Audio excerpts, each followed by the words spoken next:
Hey, Dave, sometimes Leslie and I, we call these honeymoon habits, the things you do early on in a marriage relationship tend to stay with you for decades.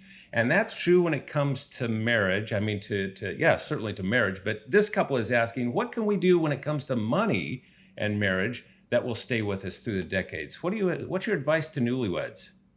Well, my friend Simon Sinek wrote a wonderful book called Start with Why. And so what I would tell you to do on the money piece as a newlywed couple is pan way back and say, okay, where do we want to be in 10 years? Where do we want to be in 20 years? What are our big ideas with money? What level of generosity do we want to do as a family? Do we want to own a lake house? Do we want to travel the world? What is the big thing we're fighting for? And then it makes you willing to set aside some of the little things in order to hit our big why.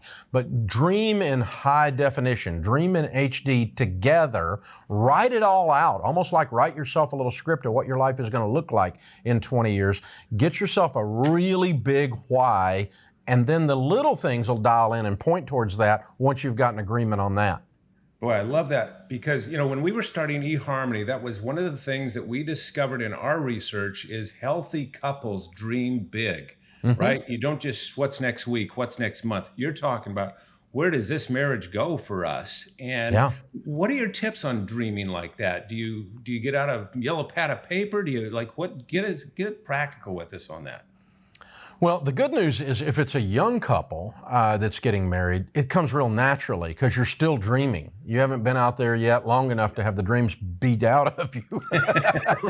And so if you're a little bit of an older dog like me or less, then maybe you have to rekindle that dream fire a little bit and go, yeah, it can still really happen. And what we're talking about really at the end of the day here is hope.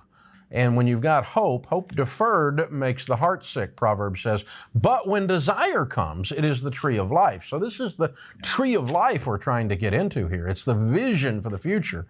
And so just back up and just go, man, what would make me smile when we're in those rocking chairs on the front porch? What does the world look like with my grandbabies? What does the world look like? How do we feel about each other?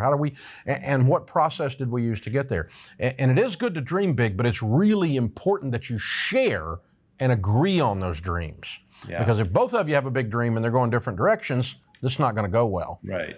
You've got to meld those together. Leslie and I often say, to newlyweds, choose your ruts carefully because you're going to be in them for a long time, right? Exactly. And we're talking about carving grooves into the relationship, positive, healthy grooves. Dave Ramsey, as always, thanks for your wisdom here at Loveology.